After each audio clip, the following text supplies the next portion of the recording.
En cierta ocasión, un hombre de Londres, un hombre muy rico, un empresario muy rico, llegó a una aldea en África y le dijeron que parte del tour, del paquete de lo que él había comprado, era llevarlo a ver los animales, ¿no? Los animales salvajes. Y bueno, entre otras cosas, también estaba el llevarlo a algunas tribus africanas que ya obviamente ya no eran salvajes. Entonces, cuando este hombre de negocios, este rico empresario, llegó a la aldea, llegó un hombre de una estatura mediana, no muy alto, de color, con una Biblia bajo el brazo. Y este hombre rico empresario le dijo, ¿usted es el guía? Dijo, así es, señor, yo le voy a llevar a conocer, bueno, las montañas, los animales, las praderas, donde vive el león y la jirafa y todo esto. Sí, hacerle el safari, ¿verdad? Y entonces este hombre rico volteó y le dijo, pero dígame una cosa antes de que usted me lleve por ese viaje. No me diga que usted lee la Biblia y cree en ella. Dijo, pues sí, señor, sí lo hago. Y usted debería de darle gracias a Dios. Debería darle gracias a Dios por ella. Y le dijo, ¿y por qué? Porque si no fuera por ella, yo me lo hubiera comido. No, lo que pasa es que este hombre en sus años pasados era caníbal. Le dijo, si no hubiera sido por la palabra que un día nos trajeron, usted hubiera sido mi almuerzo. Entonces, esto nos refleja de alguna manera la verdad de las cosas, ¿no? Que muchas de las veces, pues el hombre natural ve las cosas de una manera muy distinta, ¿no? Y se burla y se mofa y dice, ay, qué tonterías son estas. Bueno, ni siquiera te has puesto a pensar que por esas tonterías a las que tú le llamas, estás vivo, tienes lo que tienes, eres lo que eres. Bueno, así que voy a hablar el día de hoy acerca del reino de Dios. Y de aquí voy a empezar a predicar acerca de todos los atributos de Dios. ¿Quién es Dios? La fidelidad de Dios, la inmutabilidad de Dios. Voy a hablar, por ejemplo, de la misericordia de Dios, de la ira de Dios. Aunque esto en años pasados lo traté, hace 2 años, hablé un poco de esto, pero voy a hablarlo de una manera un poquito más amplia, más clara. Créanme que me siento muy cómodo hacerlo ya ahora. Entonces, bueno, les voy a pedir que me acompañen a orar. Vamos a orar. Señor, te damos gracias por este día, este tiempo que hemos tenido y el tiempo que tenemos ahora. Padre, te pido que seas tú y no a nosotros. Que tu palabra, Señor, nos hable, nos enseñe, nos hable, nos ayude a crecer. Es tu palabra la que nos da precisamente ese crecimiento en nuestras vidas. Queremos seguir conociéndote, queremos saber más de ti, Señor. ¿Quién eres tú, lo que haces tú, cómo te manifiestas, cómo es que obras en el mundo? Padre, te pido que nos ayudes y que me ayudes a poder declarar tu palabra tal como debe ser. Te lo pido, Señor, en el nombre de Jesús. Amén. Bien, para empezar quiero comenzar con algunas creencias o pensamientos que son contrarios a Dios. O sea, quiero hablar un poquito de las creencias erróneas que hay en el mundo que nos dan una idea tergiversada de Dios. Es muy importante que las veamos, aunque no voy a hablar en detalle porque sería pasar mucho tiempo, pero sí el poder entender qué es lo que creen, qué es lo que piensan. Por ejemplo, voy a empezar con la primera de ellas, que es el agnosticismo. Para algunos tal vez estas palabras no sean conocidas y probablemente nunca las vayan a usar, pero es importante que las conozcan. El agnosticismo, ¿qué es el agnosticismo? ¿Alguien sabe lo que es el agnosticismo? Bueno, el agnosticismo se deriva de una palabra o de un vocablo griego que significa desconocido o imposible de conocer.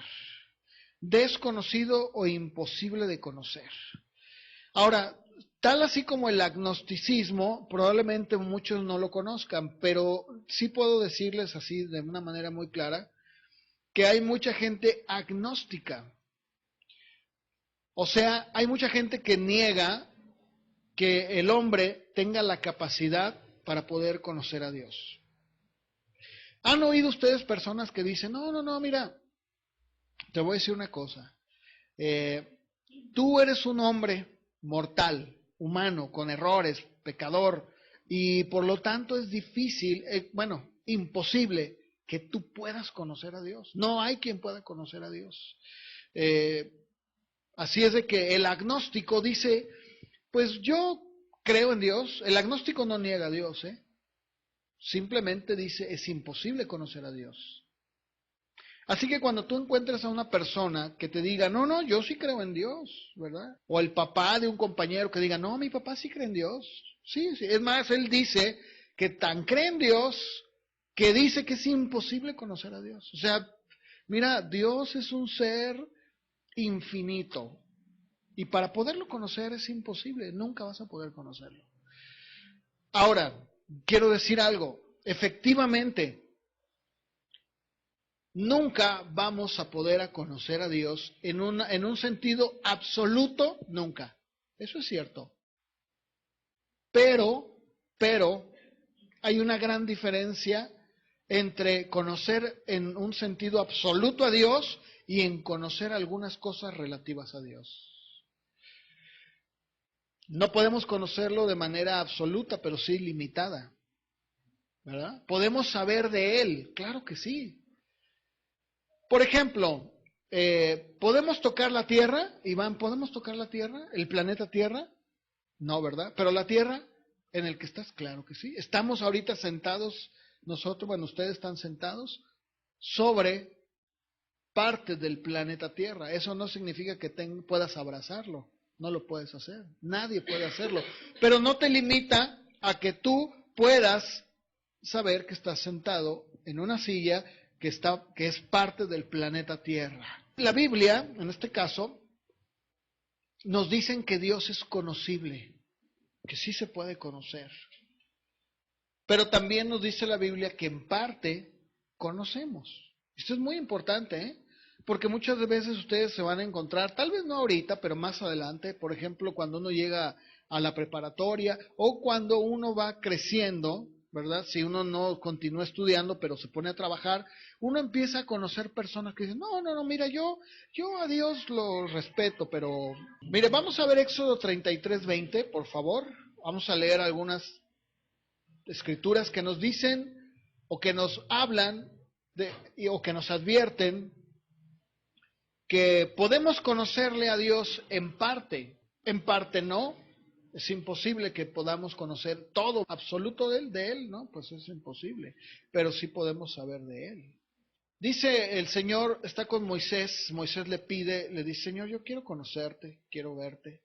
Entonces el Señor le dice, mira, no podrás ver mi rostro, le dice a Moisés. Y le dice, ¿por qué? Dice, porque ningún hombre puede verme y seguir viviendo. No lo hay, no puede ser, no es posible. Entonces, yo les pregunto, ya que estamos en este tema, si nadie puede ver a Dios, entonces ¿cómo podemos saber de Dios? Porque esta es una realidad, que no hay hombre, no existe hombre alguno que pueda ver a Dios, no lo puede ver, no puede ser. Mientras está aquí, no puede ver, no puede ser. Pero ¿cómo puedo entonces conocer a Dios? Yo ya hablé de esto, yo ya hablé muchísimo. ¿O quieren que comience otra vez los nombres de Dios? No, imagínense. Muy largo, ¿verdad? Pero ¿cómo puedo entonces conocer a Dios? A ver, ¿qué dice San Juan 1:18? San Juan capítulo 1, verso 18. Yo terminé con esa. Nuevamente corrobora esto que está diciendo Éxodo 33:20. No hay hombre que me pueda ver, no lo hay. Pero sin embargo, dice, bueno, es cierto, a nadie lo ha visto a Dios, jamás. Pero, ¿qué? ¿Cómo lo podemos conocer? A través de Jesucristo. Entonces, si alguien quiere conocer a Dios, ¿qué tiene que hacer? Conocer a Jesucristo. ¿Por qué? Porque Él es el reflejo, la esencia, el espejo de Dios. Hebreos capítulo 1, versos del 1 al 3. ¿Se dan cuenta cómo dice Hebreos? Que Dios, habiendo hablado muchas veces y de muchas maneras en otro tiempo a los padres por los profetas, ¿verdad? Les hablaba, les daba dirección, ¿verdad? Les daba corrección, una idea clara del propósito de Dios. Dice, bueno, en ese tiempo dice, pero en estos últimos días nos ha hablado por el Hijo, a quien constituyó heredero de todo y por quien asimismo hizo el universo. Y después dice una tremenda revelación. Él es, ¿verdad?, el resplandor de su gloria, la imagen misma de su sustancia, y quien sustenta todas las cosas con la palabra de su poder. Y habiendo efectuado la purificación de nuestros pecados por medio de sí mismo, se sentó a la derecha de la majestad en las alturas. Así es de que si nosotros queremos conocer a Dios de una manera absoluta, no podemos hacerlo, pero a través de Cristo podemos conocer a Dios. Él es el medio por el cual podemos conocer a Dios. Ahora, también en Job capítulo 11, verso 7, Job hace una pregunta. Bueno, de hecho no fue Job directamente, pero en el libro de Job, Zofar, uno de sus amigos, dijo algo muy importante. Ok, dice, ¿descubrirás tú, es una pregunta, los secretos de Dios? ¿Podrás descubrir los secretos de Dios? Y después dice, ¿llegarás a la perfección del Todopoderoso? Y se dan cuenta, sigue en el verso 8, es más alta que los cielos. Y le pregunta, ¿qué harás? Es más profunda que el Seol, ¿cómo la conocerás? En longitud sobrepasa a la tierra y es más ancha que el mar. Si él pasa y aprisiona, y si llama a juicio, ¿quién podrá oponérsele? Qué interesante, ¿no? Hace una pregunta muy válida y dice, ¿quién puede conocer a Dios de manera, toda su perfección, todo lo que es Él, todo lo que representa es muy... Dice, pues no, ¿verdad? Sin embargo, la Biblia nos dice que para poder conocer a Dios tenemos que conocer a Cristo. Y para poder conocer a Cristo, bueno, Dios, todo lo que es Dios, lo que Él ha revelado, lo ha puesto en Cristo para poderlo conocer y poder decir, Él es Dios. Ok, vamos a ver también otra escritura, por favor. En Romanos capítulo 11, versos 33, ¿sí? Pregunta Pablo, ¿quién puede hacerlo, no? Pero, sin embargo, a través de Cristo Jesús podemos conocer a Dios. Dice Pablo en Corintios 2, no lo busquemos, pero dice, nosotros tenemos la mente de Cristo. Entonces, ¿es posible conocer a Dios? Claro que sí, claro que sí. Aunque efectivamente vemos como por un espejo, de una manera no muy clara en muchas cosas no las entendemos, ¿verdad? No entendemos, muchas cosas ni las vamos a entender jamás. Hay incluso, por ejemplo, sin meternos tanto en este tema, hay, por un lado, nos encontramos con que hay una elección de parte de Dios. O sea, Dios elige y Dios desecha. ¿Cierto o no? Romanos dice esto. Pablo dice, bueno, ¿por qué? A ver, ¿por qué razón el Señor desechó a Esaú y tomó a Jacob y dijo, aborrecí a Esaú, pero amé a Jacob? No sabemos.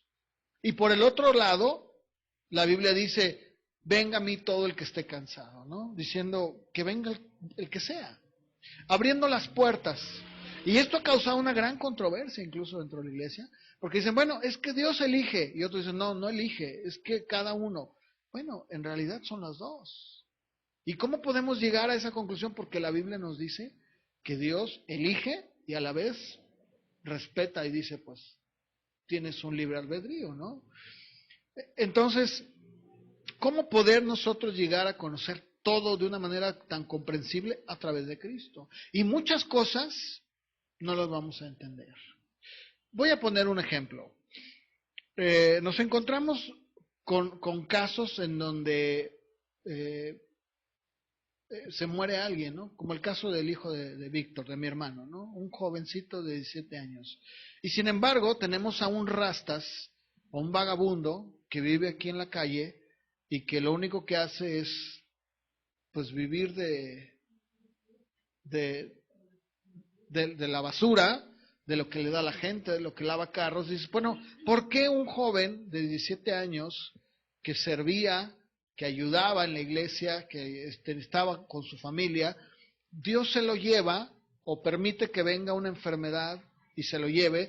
Y un hombre que, en este caso di un ejemplo, pero puedo dar muchísimos ejemplos de muchachos que se la pasan drogándose, robando, o sea, haciendo un montón de cosas, se mueren de viejos. ¿Por qué? Pues no sabemos, pero Dios sí sabe. O sea, hay cosas que no podemos nosotros entender, pero simplemente creemos y decimos, Señor, pues no lo sé, pero un día, pues lo voy a entender, ¿verdad? Hay cosas que no entendemos. Por ejemplo, otro ejemplo, ¿cómo es posible que Dios haya tenido tanto amor por nosotros? Cuando la realidad es que no teníamos nada apetitoso o agradable. O sea, no había nada en realidad que pudiéramos decir, ay, ¿verdad? Mira, yo veo esto o puedo conseguir aquello. La verdad es que no teníamos nada. Y sin embargo, Dios nos vio, nos tomó, nos lavó, nos cambió, nos amó, mandó a su Hijo Jesucristo a morir por el mundo. Esas son las cosas que no entendemos, nunca vamos a poder entender. Bien, ese es el primer pensamiento. El segundo pensamiento es el politeísmo. ¿Qué es el politeísmo? El politeísmo, en su raíz, su composición es: poli es muchos y teos es dioses. O sea, es aquello que caracteriza a la adoración de muchos dioses. Su idea está basada en que el universo es gobernado no por una fuerza. O sea, el universo está gobernado no por un dios, sino por muchos. Y de ahí entonces surge esta idea de que hay un dios del agua, dios del fuego, dios de las montañas, el dios de la guerra, y así sucesivamente, ¿verdad? Esto era exactamente lo que nuestros ancestros creían. Nuestros ancestros creían y eran politeístas. Ellos decían, está el dios Tlaloc, que era el de la lluvia, está el dios de la guerra. ¿Cómo se llamaba el dios de la guerra de los aztecas? Bueno, lo dejamos de tarea. Y luego dice, está la diosa de la fertilidad, y luego está el dios del no sé qué, y bueno, cada uno de ellos, ¿no? El tercero, el panteísmo. El panteísmo cree, panteísmo como de pan, pero junto con teísmo, que significa todo es Dios. El panteísmo es el pensamiento o el sistema filosófico o religioso que dice que todo es Dios, todo es Dios. Esto es, pongan mucha atención porque esto es bien interesante. Miren, el panteísmo, para aquellos que les gusta, por ejemplo, ver luego estos programas, ¿no? Donde vienen, que están salvando ballenas. ¿Se han visto que, por ejemplo, Greenpeace, que es un movimiento mundial, ¿verdad? Va y se pone enfrente de los barcos de los balleneros, pues, de los que van a cazar ballenas, y se ponen ahí enfrente y luchan porque el delfín de, no sé, de las Filipinas se está extinguiendo, y van y viven con el delfín y se tiran ahí para que casi dicen, cásame a mí, pero no al delfín. Y luego, por ejemplo, en la selva del Amazonas van y se tienden ahí y ponen una lona grandísima que dice, salvemos las Amazonas. Y todo esto puede parecer muy loable, ¿no es cierto? Mucha gente dice, no, bueno, pues sí, hay que salvar el medio ambiente, ¿no? Ya no hay que usar aerosoles porque eso rompe la capa de ozono. Ya no uses, por ejemplo, los vasos desechables. Esto que tengo aquí yo, esto no lo debo de usar, porque se degrada en 100 años. Ahora, por ejemplo, ¿saben que ya entró una nueva ley? Que ya las bolsas de plástico en los centros, en las tiendas de autoservicio ya De hecho desaparecieron en algunas, ¿no? Por ejemplo, en el Distrito Federal ya entró como una ley, ya no. Aquí todavía sí dan. ¿Y qué vamos a hacer con la basura, verdad? ¿Dónde la vamos a echar? Tan buenas están esas bolsitas. Entonces dicen, ¿verdad? Dicen, hay que cuidar el medio ambiente, lo cual estamos de acuerdo. Pero déjenme decirles que mucho de este pensamiento que hay es un pensamiento panteísta. ¿Por qué?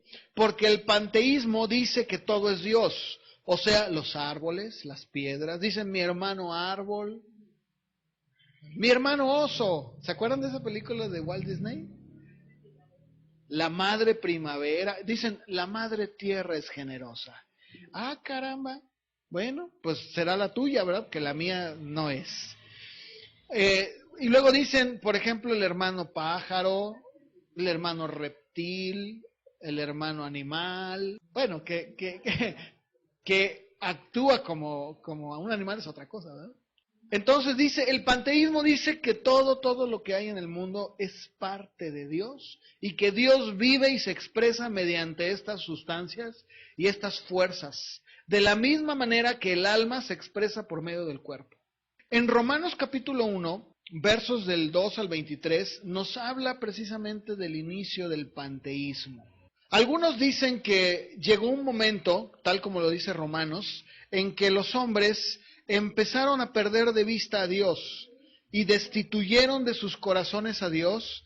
Y ustedes saben que el hombre tiene la necesidad de adorar algo. ¿Sí se han dado cuenta de eso? Esta preocupación que hay en realidad es una aberración.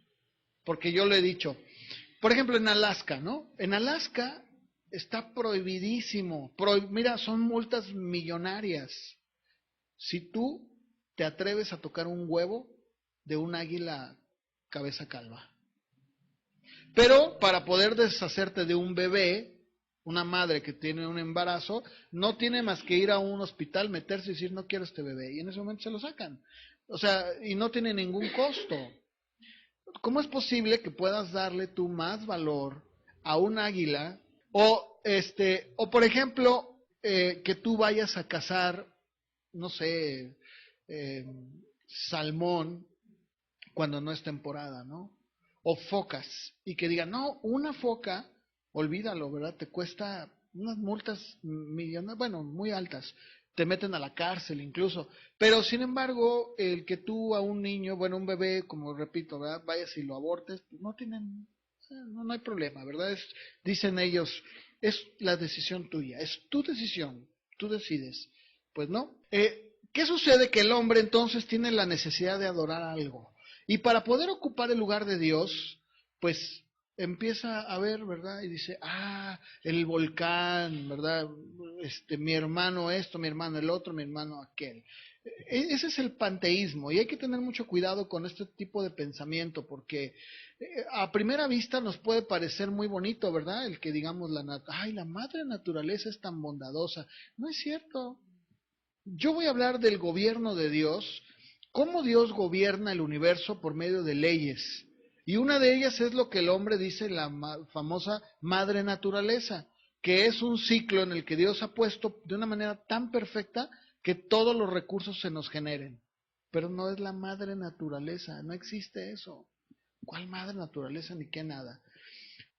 Si nosotros tenemos un pensamiento panteísta, tendríamos también que decir que el gusano, el microbio, el tigre y el más vil de los pecadores, el hombre más perverso de todos, es Dios. Sí, ¿no? Si todo es Dios, bueno, pues entonces quiere decir que el hombre más violador, el hombre más sádico que ha habido en la historia, pues es un Dios, es parte de Dios y pues ¿qué le vamos a hacer, no? El panteísmo confunde a Dios con la naturaleza. Pero déjenme leerles esto porque me gustó mucho. El poema no es el poeta. El arte no es el artista. La música no es el músico y la creación no es Dios. Eso es cierto. La Biblia nos corrige de este punto de vista falso, tergiversado. Aunque efectivamente la Biblia enseña que Dios se revela en la naturaleza, o sea, en las cosas que Él ha creado, hace una clara distinción entre Dios y la naturaleza. El universo y todo lo que hay fue hecho por Dios. Ahora, ¿dónde se profesa el panteísmo? ¿Alguien sabe dónde hay religiones panteístas? ¿Dónde se practican? ¿Eh? En la India, los elefantes, el ratón, las vacas, las cucarachas. ¿Han oído ustedes que dicen, por ejemplo, los Hare Krishna, cuando tú matas una cucaracha, dicen, ¡ah! ¡Mataste a tu tío! Porque están encarnando, ¿verdad? Y dice, bueno, tal vez se encarnó en esta vida en esa cucaracha y tú ya le pusiste ahí. Pues que me disculpe mi tío, yo que algo hizo muy malo que lo tuve que matar. Pues mira, yo me voy a echar al tío, la tía, a los primos y a todos. Déjenme decirles que aunque ustedes no lo crean, en primer lugar, aunque se practica en estos lugares como la India, también hay muchos poetas que dicen que la naturaleza es divina. Sí, es cierto, le dan un valor a la naturaleza.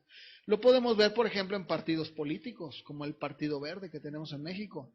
Bueno, otras personas que también practican esto, porque tengan mucho cuidado, es este movimiento llamado la ciencia cristiana. ¿Han oído de la ciencia cristiana? La cienciología.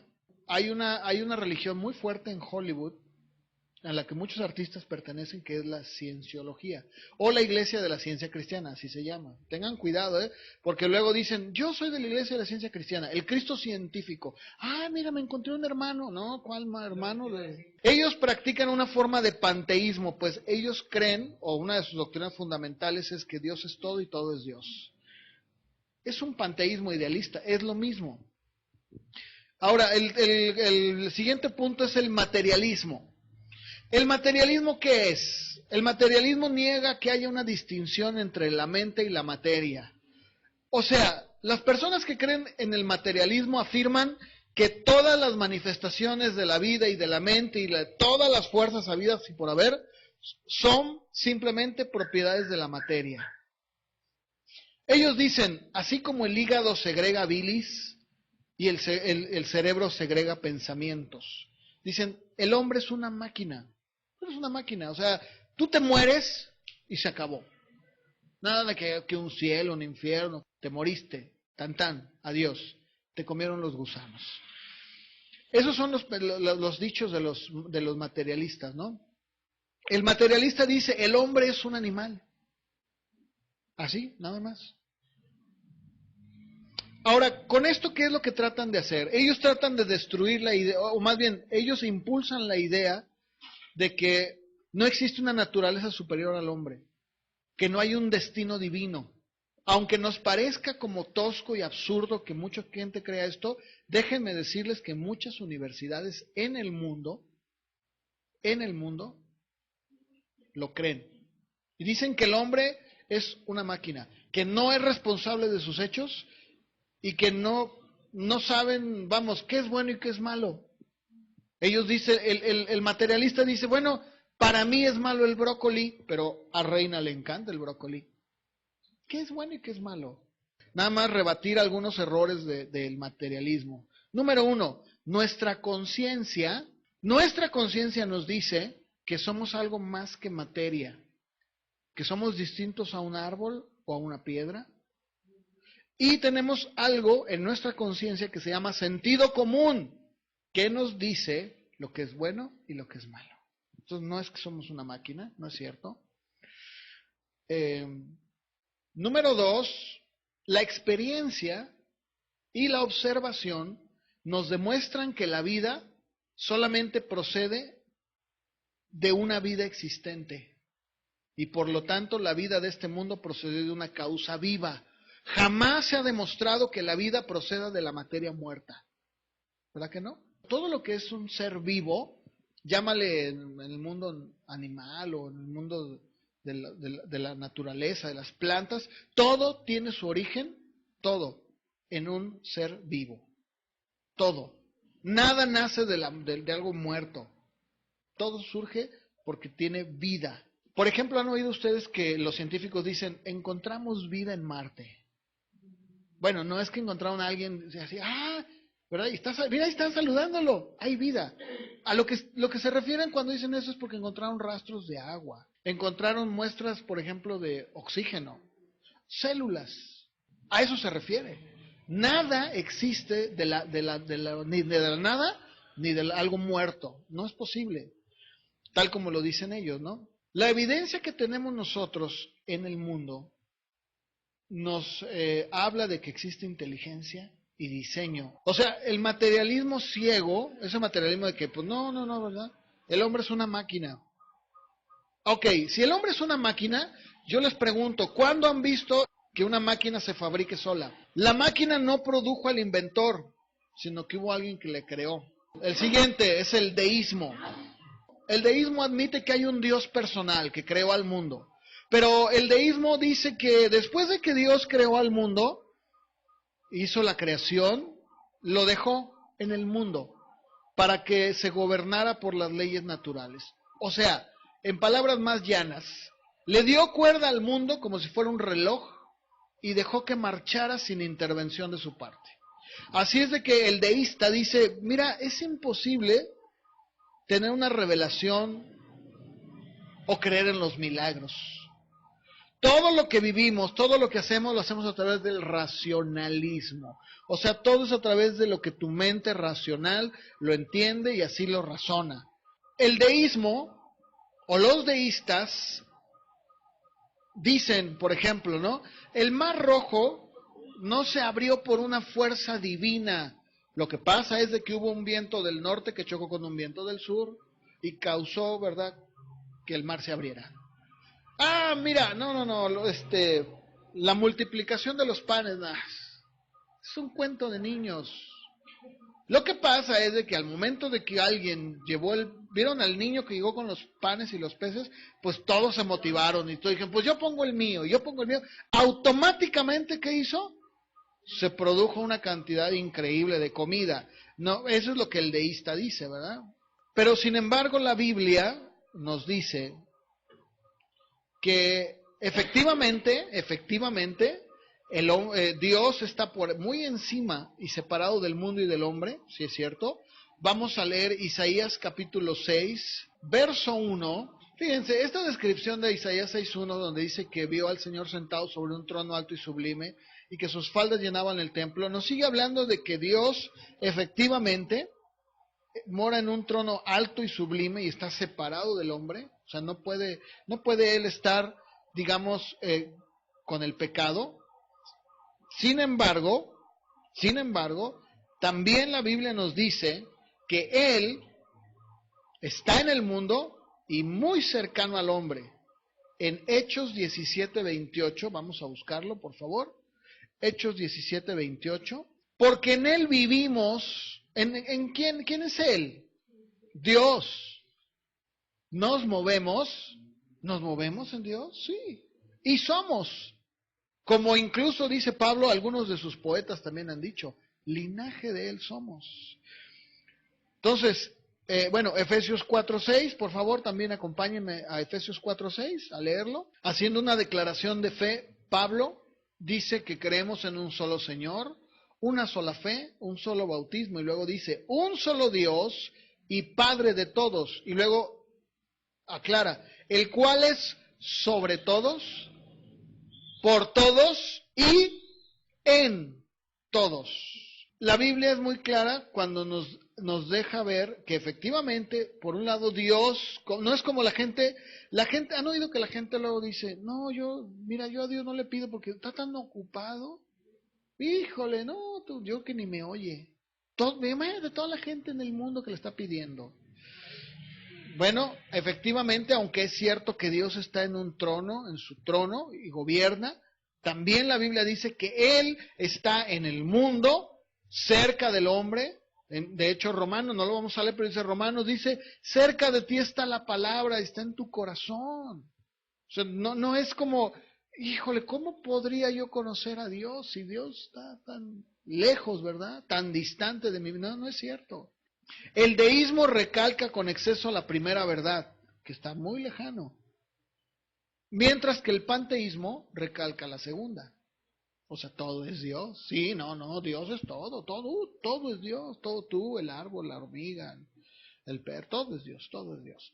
Pero la Biblia nos proporciona un punto de vista verdadero y equilibrado. Que Dios está separado del mundo y es superior a él, pero que por el otro lado está en el mundo. Envió a su Hijo para que estuviera con nosotros, y el Hijo ha enviado al Espíritu Santo para que esté en el creyente. Así que entonces podríamos decir que la Biblia nos enseña que Dios está fuera y dentro del mundo, ¿no? Ahora, para nosotros poder conocer a Dios, ¿qué necesitamos hacer? Lo vimos, conocer a Cristo. Pero para poder tener entonces una idea más clara, tenemos que estudiar los atributos de Dios. Por ejemplo, la Biblia dice, yo soy santo, dice el Señor. Entonces, ¿qué debo de hacer? Voy entendiendo que si Dios dice que Él es santo, la santidad es un atributo de Dios. Es una cualidad que le podemos atribuir o asignar a Dios. Entonces yo ya puedo regular mi pensamiento y mis ideas con respecto a Dios y decir, ¿qué es lo que dice la Biblia de Dios? Que Él es santo. Entonces entiendo que Él es santo. Que Él es justo. Correcto. Entonces, para poder tener un adecuado entendimiento y conocimiento fidedigno de sus atributos, tenemos que leer la Biblia. Pero para poder alcanzar un adecuado concepto de los atributos de Dios, tenemos que entender algo muy importante. Que el hombre no extrae conocimiento de Dios como lo hace de otros objetos de estudio.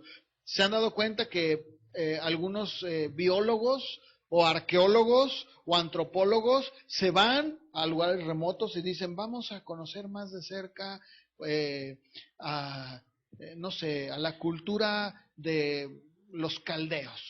Vamos a conocer, o los mayas. Y se van y estudian y van poco a poco extrayendo conocimiento. Mira, ¿verdad? Aquí lo que tenemos que entender, la gran diferencia con Dios es que Dios es el que le concede ese conocimiento al hombre. O sea, el hombre no tiene que estar así, sino que Dios mismo se presenta al hombre, este soy yo. Y se muestra tal como Él es. ¿Qué le corresponde al hombre? Aceptarlo y apropiarse de lo que Dios le está diciendo. Déjenme decirles algo. Pero para poder reconocer el hecho de que Dios es el que se manifiesta al hombre y le muestra quién es, primero el hombre debe de admitir que fue creado a la imagen de Dios y que sin Él no tiene sentido su vida. De ahí tenemos que partir. El hombre fue hecho a la imagen de Dios, no al revés. No es que el hombre haya creado a Dios y le haya puesto forma, figura, cabeza, pies. ¿Cuántos te gustan? ¿Un ojo o dos? No, pues dos, ¿verdad? Bueno, dos, vamos a ponerle dos. ¿Se han dado cuenta que el hombre hace a Dios a su imagen? Cada uno lo hace a su imagen. Dice, bueno, a mí me gusta, ¿cómo te gusta a ti Dios? Yo quiero un Dios que no me diga nada en lo absoluto. Bueno, un Dios que no te dice nada. ¿A ti qué te gusta? No, pues yo quiero un Dios que sea bien buena onda. Bueno, ahí está tu Dios. No. Si queremos nosotros seriamente conocer a Dios, tenemos que admitir primero que Él nos hizo y no nosotros a nosotros mismos. Y que necesito conocerlo a Él. ¿Cómo? Con lo que Él ya ha puesto en la palabra. Esto es muy importante que nosotros lo entendamos. Ahora, ¿cómo es que Dios gobierna en el mundo? ¿Cómo es que Él gobierna? Porque hablamos del gobierno de Dios, de sus atributos, de su grandeza a través de Cristo, pero la Biblia nos dice claramente que Él gobierna y su gobierno es universal en todo el mundo. En el Salmo 22, 28 vamos a leer y 29, vamos a leer algunas escrituras, ya que el gobierno de Dios, al gobernar en sus criaturas, Dios ha establecido leyes de la naturaleza y por medio de ellas gobierna el universo físico. En el mundo mental, en el mundo de los hombres que piensan, ejerce su gobierno de manera conforme a propiedades y leyes de la mente y a través de la operación directa del Espíritu Santo. Está abarcando todo, no deja nada, aún los que están muertos. Dice, no, el gobierno es de Dios, Él gobierna. Lo que sucede es que el hombre, como lo vimos ya al principio de la predicación, el hombre tiene ideas erróneas de Dios. ¿Por qué? Pues les voy a decir una cosa, en su gran mayoría es porque al hombre mismo no le conviene reconocer que existe Dios tal como Él es. ¿Por qué? Porque si yo entiendo que existe Dios y que Dios es justo, que es santo y que ha determinado para el ser humano un día, una fecha en que va a morir y que se va a enfrentar a una eternidad, ya sea sin Dios o con Dios, entonces es algo que no me gusta, no quiero saber de Él. Prefiero vivir mi vida creyendo que todo es Dios y que, ¿verdad? O que yo me voy a morir y me muero y se acabó. No, no es cierto, no hay nada, ya me morí y mira, pues yo creo que, ¿verdad? Pues los gusanos van a comer, pero yo no voy a tener idea, ni la más remota idea de lo que va a pasar. Claro, ¿por qué? Porque eso favorece y fortalece mi pensamiento. Porque si a mí me dicen que Dios es un Dios que gobierna y que a través de las leyes gobierna el universo físico, y que incluso, como lo decía hace un momento, ejerce su gobierno de una manera increíble por medio de las propiedades y de las leyes, incluso de la mente, y a través de la operación directa del Espíritu Santo en la voluntad y el corazón del hombre. Vamos a leer Daniel 4, 34 y 35, por favor. Dice, al fin del tiempo, yo, Nabucodonosor, alcé mis ojos al cielo, y mi razón me fue devuelta. Bendije al Altísimo, alabé y glorifiqué al que vive para siempre. Su dominio es sempiterno, su reino por todas las edades. Considerados como nada son los habitantes todos de la tierra. Él hace según su voluntad en el ejército del cielo y en los habitantes de la tierra. Y no hay quien detenga su mano y le diga, ¿qué haces? Qué increíble escritura. Sobre todo si entendemos que viene de un rey pagano, como Nabucodonosor. ¿A cuántos de ustedes en la escuela se acuerdan que les enseñaron de los jardines colgantes de Nabucodonosor? O de Nabucodonosor, de Babilonia, exactamente. Primera de Timoteo, capítulo 6, verso 15. Pablo le dice a Timoteo, guarda el mandamiento sin mancha ni reprensión, hasta la aparición de nuestro Señor Jesucristo.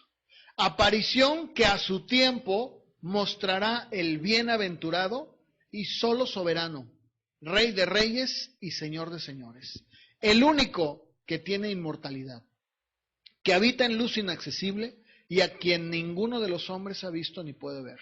A Él sea la honra y el imperio, otra vez, sempiterno, amén. O sea, eterno, para siempre.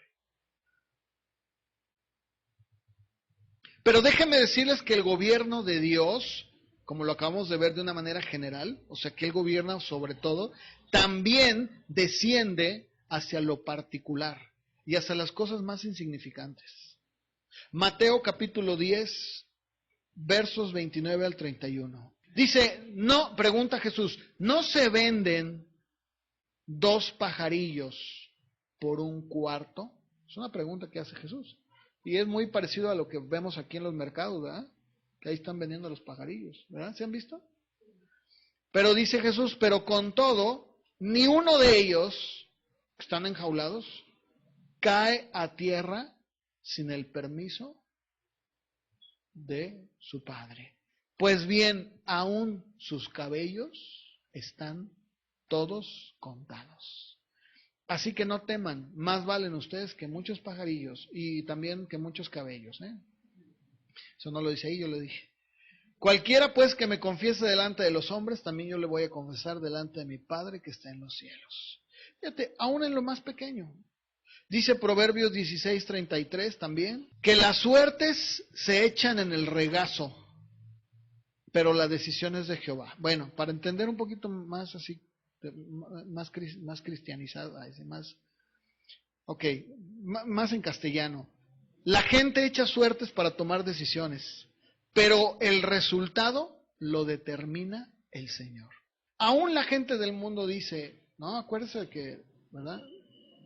Uno pone, Dios dispone. Bueno, más claro, ¿verdad? Aún en las cosas más pequeñas, Dios tiene su gobierno sobre el hombre. En Hechos 14:16 también, por favor, vamos a leerlo. Habla precisamente el apóstol Pablo en su discurso en Atenas sobre algo muy importante, que dice, en el pasado Dios dejó que las naciones hicieran todo lo que quisieran. Y luego sigue diciendo en el 17, sin embargo, no significa que no estuviera presente. Dios dio prueba de ello cuidándolos y dándoles lluvias y cosechas a su debido tiempo, para que tuvieran alimento suficiente y estuvieran contentos.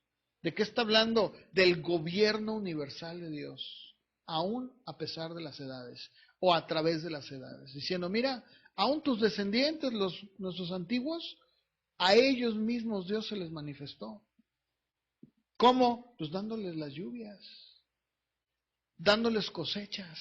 Pero eso ya, dice él, ¿verdad? Pero eso ya pasó. O sea, eso lo hizo en el pasado, pero ahora ya es muy diferente, ¿verdad? Dios dejó un testimonio. Y de ahí Pablo empieza a desprender precisamente el Evangelio, ¿no? Filipenses capítulo 2, verso 13 también, vamos a leerlo, por favor. Porque aquí nuevamente el apóstol Pablo hace una declaración muy importante de cómo Dios está en las cosas más pequeñas e insignificantes de nuestra vida. Filipenses 2:13 dice, porque es Dios mismo quien hace posible que ustedes deseen hacer lo que a Él le agrada. Y no solo eso, sino que también les da el poder para que lo hagan. O leyéndolo en Reina Valera, para los que dicen, yo a mi reinita no la dejo. Ay, sí. Porque Dios es el que en ustedes produce así el querer como el hacer por su buena voluntad. Dios gobierna en todo. En una ocasión, déjenme contarles esto, una anécdota que me hicieron llegar.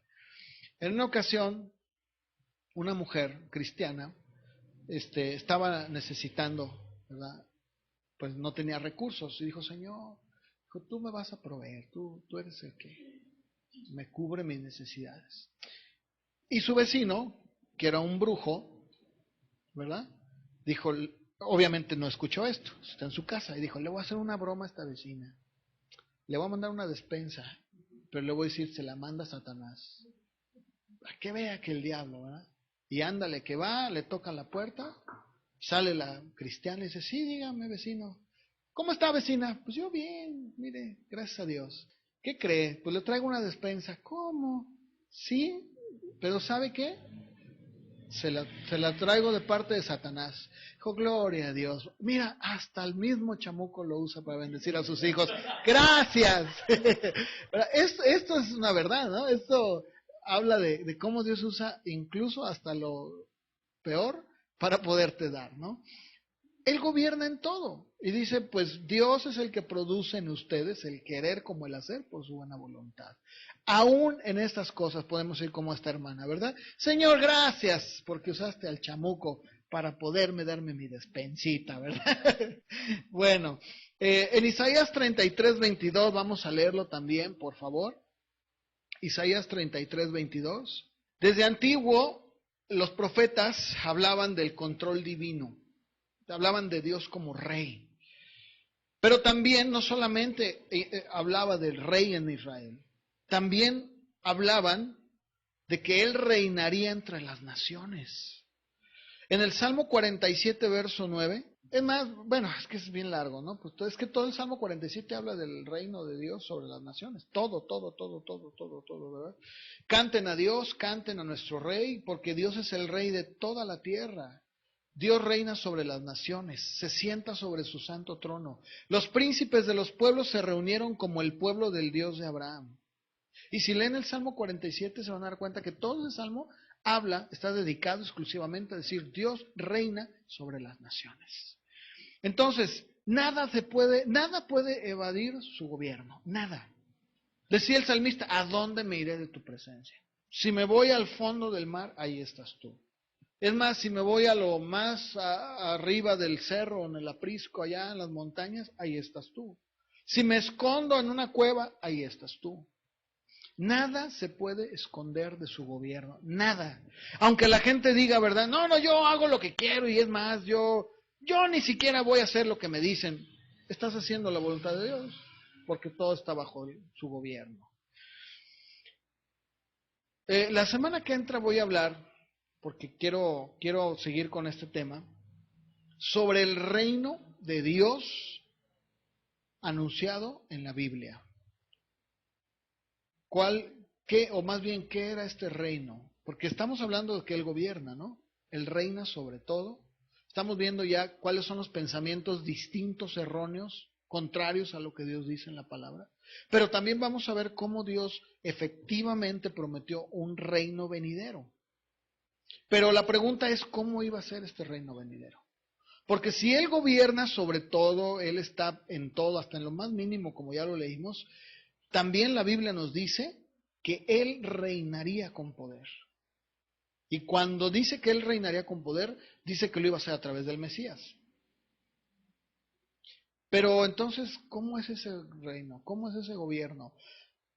Hace como que una semana, un poquito más de una semana, pues me llegó un correo donde en una ciudad, que esto no es nada nuevo, pero en una ciudad de acá del norte del país, están empezando un movimiento, pues como muchos que hay, ¿no? En las diferentes ciudades, pues no nada más de México, del mundo, pues.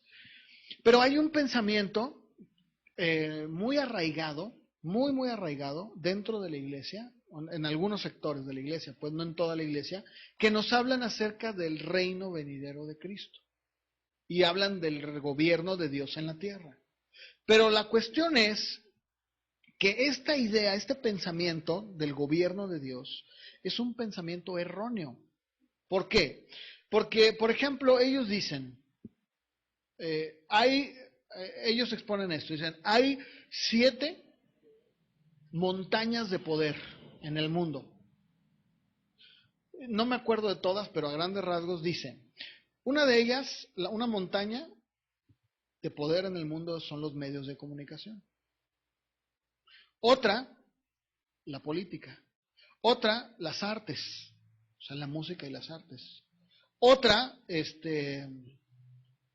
la educación. Y bueno, al final, no me acuerdo de las otras, o de la otra, pero dicen, y la más importante, la montaña más importante de todas, es la economía. Pues es la que mueve todo, ¿no? Pues es la que mueve todo. Los demás no se mueven sin ella. ¿Y saben qué es lo que están diciendo? Lo que están diciendo, pero repito, no es exclusivo de ellos, es algo que está muy mermado en muchas iglesias. Dicen, es que si nosotros podemos apropiarnos de la más alta, o sea, de la principal, ya nos apropiamos de todas. ¿Por qué? Porque dice el dicho popular, con dinero baila el perro. Y hasta me mueve la cola, ¿verdad? Y hasta me cuenta chistes. Bueno, no dice así, pero... Entonces, fíjense, esto es bien importante que nosotros lo entendamos. ¿Por qué? Porque vamos a ver cómo la Biblia efectivamente nos dice que vendría un reino a la tierra a través del Mesías, gobernado por una sociedad perfecta en la tierra, ¿cierto? ¿Es cierto? Nunca nos dice que ese gobierno se vaya a establecer en la tierra por medio de la iglesia. Nunca. Nunca. Y déjenme decirles, esto es de tomarlo en cuenta porque, aunque ustedes no lo crean, hay grupos de poder muy fuertes en Estados Unidos que están ya ahorita uniéndose para poder comprar y tener acciones en la bolsa de valores, porque ellos están decididos a apropiarse del primer monte, que es la economía. Y dicen, si podemos nosotros tomar la economía de un país y luego el otro, y luego el otro, y luego el otro, como consecuencia viene lo demás. Escúcheme, esto es algo verdaderamente erróneo, diabólico. ¿Saben que esto ya pasó en la historia? Sí, esto ya pasó. Cuando Roma pierde su poder como nación, como imperio, pues surge otro gobierno dentro, ¿no? a través de la religión, que es la iglesia supuestamente cristiana, que hoy es la Iglesia Católica Apostólica Romana. Y si nosotros echamos un vistazo a la historia, nos vamos a dar cuenta que eso es exactamente lo que quiso hacer la Iglesia Católica. Gobernaba Europa. Las tierras, las propiedades, la gente le pertenecía. Las artes, la música, la literatura, todo le pertenecía a Roma. Y sabes qué sucedió, ¿verdad? Toda Europa vivía en un oscurantismo increíble. Había gente analfabeta, ignorante, que no sabían nada. Entonces, esto hay que tenerlo muy en cuenta. ¿Por qué? Porque saben que Jesús jamás llamó a la iglesia a involucrarse en cuestiones de política. Nunca. Cuando al Señor Jesús le preguntaron unos herodianos que andaban muy metidos en la grilla política, a ver, maestro, tú que siempre enseñas el camino de verdad y no te andas fijando en la gente, ¿verdad? Dinos, ¿es lícito darle tributo, impuestos a César? ¿Qué dijo él? A ver la moneda, hipócrita, ¿qué me tientas? Ya sé cuáles son tus intenciones, ¿verdad? Me quieres emboscar. ¿De quién es la figura que está ahí? No, pues de César. Pues dale a César lo que es de César y a Dios lo que es de Dios. Vez tras vez el Señor Jesús dejó muy en claro cuál era la naturaleza de su reino. ¿Cuál era la naturaleza de su reino? Un reino espiritual. Nunca era un reino material. Entonces, esa idea de que la iglesia se puede poner encima y que va a gobernar y que... No, permíteme. Esa es una idea totalmente antibíblica. Eso es exactamente lo que el anticristo va a hacer. Todo lo contrario. Es más, déjenme decirles, lo vamos a ver la semana que entra. Les estoy dando una introducción. Cuando Satanás le ofrece al Señor todos los reinos del mundo, le dijo, mira, yo te los doy, todos son míos, nomás póstrate y adórame, son tuyos. ¿Qué dijo el Señor? Estás pero si bien mal, ¿verdad? Estás mal, Satanás, ¿verdad? Vete de aquí, al Señor tu Dios solamente adorarás y a Él servirás, nada más. Cuando la gente se acercó para hacerlo rey, ¿qué dijo el Señor? Se alejó, se fue a orar a Diosito, bye bye. Entonces, vamos a ver esto la semana que entra. Cómo el reino y el gobierno de Dios, cómo es el reino y el gobierno de Dios. ¿Por qué lo quiero ver? Aunque yo sé que ustedes ya lo saben, o sea, ya lo saben así de que no, yo lo sé y lo tengo bien, pero vamos a ver con escrituras cómo la Biblia nos dice que ese gobierno de Dios es un gobierno y un reino que efectivamente vino a través de Cristo y se vino a implantar en el corazón de la gente. ¿Cuándo? Cuando la gente abría su corazón a Cristo y Él dijo, el que no reciba el reino de Dios como un niño no puede entrar en él. Eso lo vamos a ver la semana que entra. Bueno, pónganse de pie para terminar, por favor. Esto fue una pequeña introducción. Ya se sientan y ahora sí voy a predicar. Bueno, vamos a orar, ¿no? Para terminar. Señor, te damos gracias porque podemos ver cómo el hombre a través de la historia ha pretendido vivir sin ti. Ha formado ideas, pensamientos filosóficos en el que te tratan de excluirte. Pero, Señor, la única manera de poder conocerte es a través de Cristo. No necesitamos ir a un monte, no necesitamos recorrer el mundo preguntando dónde estás. Tú mismo has abierto el telón y te has expuesto y has dicho, aquí estoy, conóceme, este soy yo. Y aunque efectivamente tener de una manera absoluta un conocimiento tuyo es imposible porque estamos sujetos a una mente finita, tú a través de Cristo te has revelado y ahora podemos conocerte. Gracias te damos, Señor, y te pedimos que nos sigas ayudando a mantenernos firmes sobre lo que hemos aprendido, que es tu palabra. Te bendecimos, Señor, y te damos las gracias. En el nombre de Jesús. Amén.